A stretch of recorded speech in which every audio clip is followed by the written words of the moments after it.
Chaque fois que tu dis oui à quelqu'un, tu dis non à toi-même. C'est une vérité qui peut sembler dure, mais elle est essentielle. Réfléchis-y un instant. Combien de fois as-tu accepté quelque chose que tu ne voulais pas vraiment faire? Combien de fois t'es-tu retrouvé submergé par des engagements que tu aurais préféré éviter? Dire non est difficile, c'est vrai. On a peur de décevoir. On cherche l'approbation des autres. On se dit que ce n'est pas si grave, que ça fera plaisir. Mais à force de dire oui à tout, on finit par perdre le contrôle de sa vie. On se retrouve à courir dans tous les sens, stressé, frustré, sans plus savoir où donner de la tête. Ton temps est précieux. C'est la seule chose que tu ne pourras jamais récupérer. Chaque minute qui passe est perdue à jamais. Alors quand tu dis oui à quelque chose, tu échanges littéralement une partie de ta vie contre cet engagement. Est-ce que ça en vaut toujours la peine? Comprends bien, dire non, ce n'est pas être un égoïste. C'est se respecter soi-même.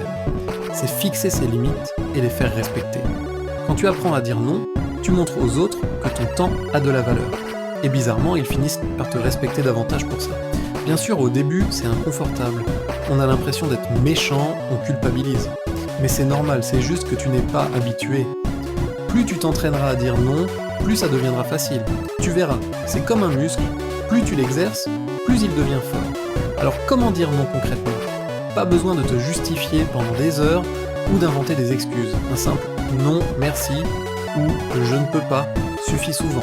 Si tu veux être plus poli, tu peux dire pas maintenant ou je ne peux pas m'engager là-dessus. L'important, c'est d'être clair et direct. Prenons quelques exemples concrets. Avec ta famille ou tes amis, c'est souvent le plus difficile. Tu as peur de les blesser, de briser le lien. Mais en réalité, les relations saines reposent sur l'honnêteté et le respect mutuel. Si ton cousin te demande de l'aider à déménager alors que tu as prévu de te reposer, tu peux simplement dire « Désolé, je ne suis pas disponible ce week-end. J'espère que tu trouveras quelqu'un d'autre pour t'aider. » Au travail, c'est un autre défi. Tu veux être perçu comme quelqu'un de fiable et d'impliqué. Mais accepter toutes les tâches supplémentaires finira par nuire à ta productivité et à ta santé mentale. Si ton chef te demande de prendre en charge un nouveau projet alors que tu es déjà débordé, tu peux répondre « J'apprécie votre confiance, mais je suis actuellement à pleine capacité avec mes projets en cours. Pourrions-nous revoir les priorités ensemble ?» Et que dire des réseaux sociaux? Ces petites notifications qui grignotent ton temps et ton attention minute après minute. Là aussi, il faut apprendre à dire non. Désactive les notifications, fixe-toi des plages horaires pour les consulter. Tu verras, le monde continuera de tourner, même si tu ne réponds pas instantanément à chaque message. Les bénéfices de dire non sont énormes. D'abord, tu récupères du temps. Du temps pour ce qui compte vraiment pour toi. Tes projets personnels, ta famille, ton bien-être. Tu réduis aussi considérablement ton niveau de stress. Plus de cette sensation constante d'être débordé, plus de ressentiment envers les autres pour t'avoir forcé à faire des choses que tu ne voulais pas. Mais le plus important, c'est que tu renforces ton identité. Tu deviens quelqu'un qui sait ce qu'il veut et qui n'a pas peur de l'affirmer. Les gens commencent à te voir différemment, à te respecter davantage.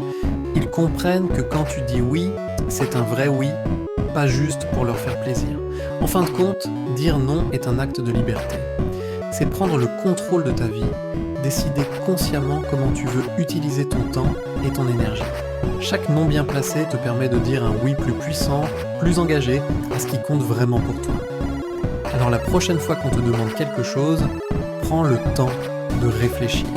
Est-ce que ça t'apporte vraiment quelque chose? Est-ce que ça te rapproche de tes objectifs? Si la réponse est non, alors n'aie pas peur de dire non toi aussi.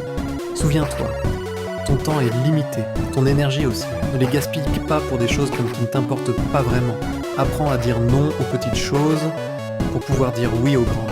C'est comme ça que tu construiras la vie que tu veux vraiment vivre. Ce n'est pas toujours facile.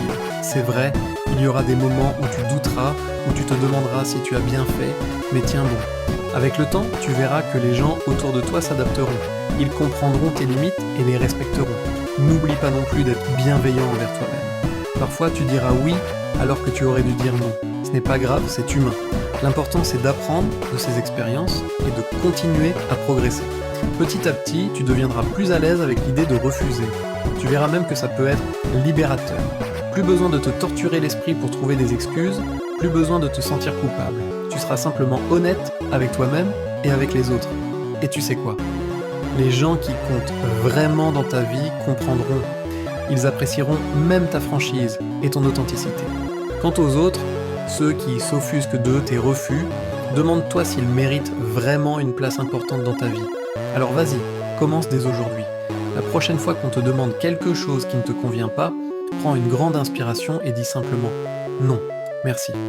Tu verras, c'est le premier pas vers une vie plus équilibrée, plus authentique et plus épanouissante. N'oublie jamais, chaque fois que tu dis oui à quelqu'un d'autre, tu dis non à toi-même. Choisis consciemment à quoi tu veux dire oui dans ta vie. Le reste, un non poli mais ferme suffira. Ta vie t'appartient. C'est à toi de décider comment tu veux la vivre.